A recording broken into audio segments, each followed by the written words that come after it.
show something. One of the things about doing this YouTube lark is that you can do all of the things right and it still goes wrong. An example of that is the last video that I put out, where I obviously made a piece about the comments that had been attributed to David Sullivan and about his regret about whether it was the right thing about stepping down as chairman and a member of the board of West Ham United.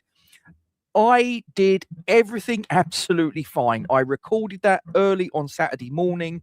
I did the thumbnail, I did the title, the description, the chapters, the pinned comments, the tags. I did all the editing. I scheduled it to go out at 12:30 on Saturday afternoon. And I then got on with the rest of my day. Now, the rest of my day involved, I actually yesterday went and got myself a new 55-inch colour TV made by Sharp. Absolutely fantastic bit of kit. It's got all the bells and whistles on it. You know what us blokes are like with a gadget. We're an absolute nightmare. So got a mate of mine. He, for a living, he fits wall mounting brackets. If anybody's in the Dartford area, his name's Bert. He's absolutely brilliant.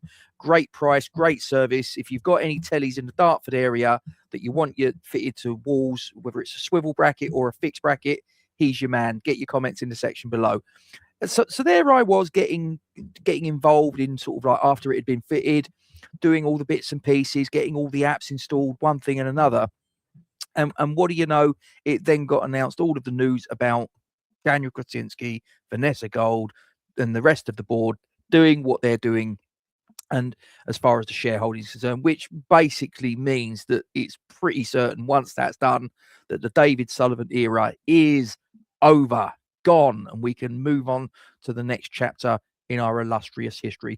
I'll obviously get stuck into that. But if you're new around here, please do us a favor, click subscribe, hit the notification bell, put a like on the stream, hype this content, share it onto your social media platforms, and get your comments in the section below about what do you think about this. So I'm going to click share. Hopefully this is where it doesn't go horribly wrong and I end this broadcast very quickly.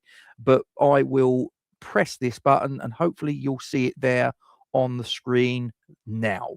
So this is the joint statement from Vanessa Gold and Daniel Křetínský that went out just shortly before my video that went out. So make me look like the worst fortune teller since Septic Peg. If anyone remembers the Brian Connolly character, Septic Peg, well, I turned into Septic Peg a little bit earlier this afternoon. Anyway, so the joint statement is on the club website. It's from Vanessa Gold, Daniel Křetínský, representing the Gold family and 1890 holdings. It says, "We were deeply concerned by the revelations made by the Times and Panorama this week, and our thoughts go out to those women who have fought so hard to make their voices heard. Any abuse of power is abhorrent, and it takes great courage and determination to speak up against it."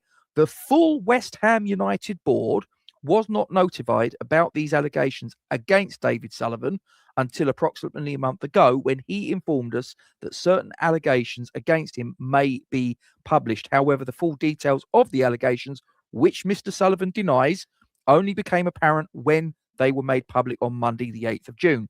In addition, as communicated by West Ham United, the board representatives of shareholders other than Mr. Sullivan were only made aware this week of the safeguarding measures that have been in place since 2023. That obviously alludes to the youth teams and the women's team that obviously he was advised not to have any contact. Whether he was prevented or whether he took the decision is a matter of speculation. But I move on. As shareholders and directors of West Ham, our focus is now firmly on protecting the future of this football club. Our goal is to stabilise West Ham United, retain as many of our key players as possible, and under the management of Nuno Espirito Santo, secure an immediate return to the Premier League. We are also committed to engaging with our fans and all business partners to build a stronger future for our club.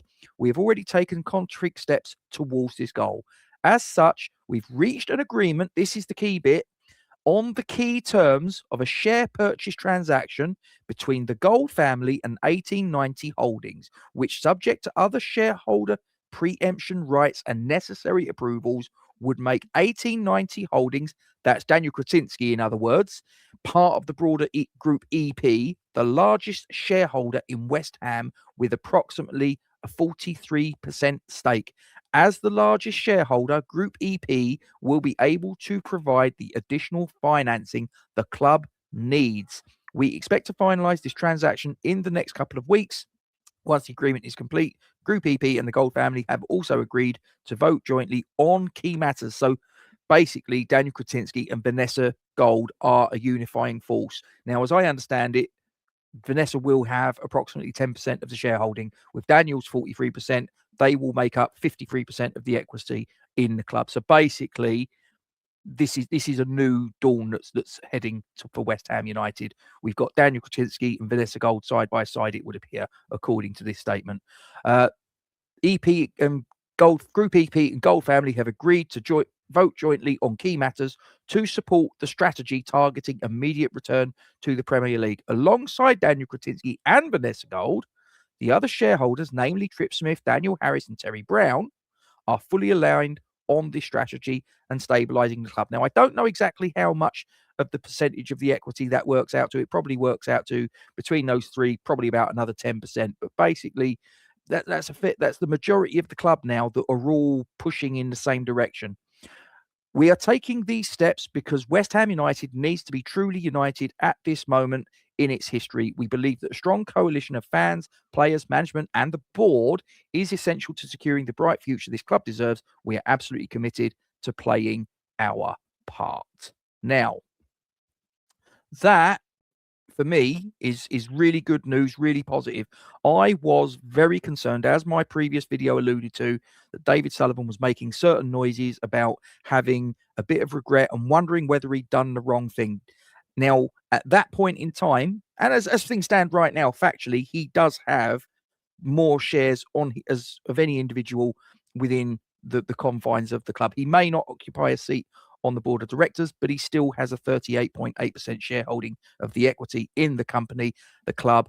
So therefore, he's still got quite a bit of sway as things stand at the minute. That all changes once this all goes through, because Daniel Křetínský, Group EP, as it refers to on that statement, will have 43% of the equity.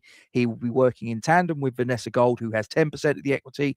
That's then 53%. You've then got Trip Smith, Daniel Harris, I think it said, was it Daniel Harris? Forgive me.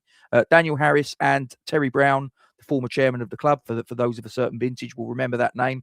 That will probably take to around about 60% roundabout equity within the club.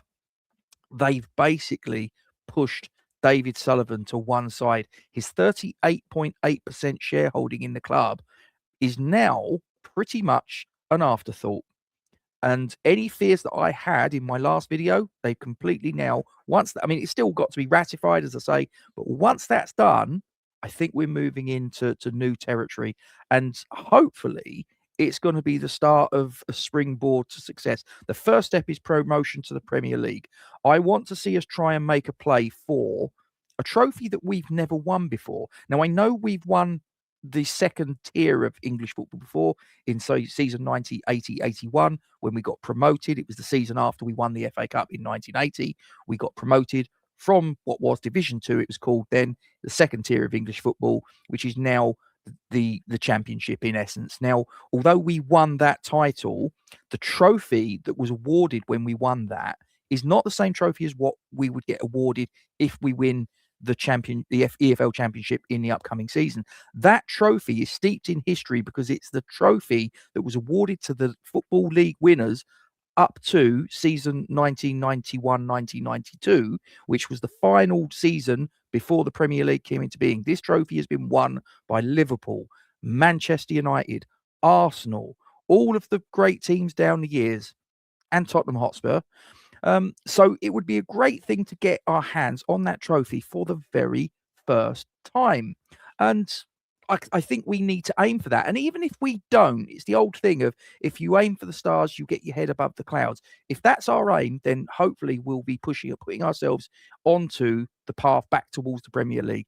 And Daniel Křetínský is a multi-billionaire. He will have the financial firepower to move this club on. Now, obviously, the next part of this is that he's made certain moves and certain intimations that he's going to make a play for London Stadium. Now, I'm hoping to sit down with Charlie Woodgate and have a bit of a conversation about that in the next day or two to get some content out there on the channel. But I've done a little bit of looking into this, and I think that possibly certain impressions that I had about whether it was even feasible may actually be stuff and nonsense. But we'll get into that in another broadcast. But this is good news. I've got a little bit more optimism about me. As I say, I was a little bit skeptical of Daniel Křetínský and some of what he was looking to do, and obviously the lurking sort of shadow of David Sullivan with his 38.8% share of the club. It doesn't look like that's now going to be. I'm still a little bit cautious because I have been let down by chairmen, owners, managers, all making proclamations, players that have all come into this club, said they're going to do one thing and they don't quite live up to the billing, and you're left disappointed. So we'll wait and see what happens. But I'm a little bit more optimistic now. I've got a little bit more of a spring in my step as a West Ham fan. What say you? You've got a comment section below. Are we heading up? Is this now the bright new dawn that we've been waiting so long for? Give us your thoughts in the section below. Please don't forget to hit subscribe, hit the notification bell so you'll be notified of any new content. Drop a like on the stream. If you've got a hype available, give us a hype. Share this to your social media platforms. We'll see you again soon. Come on, you Irons.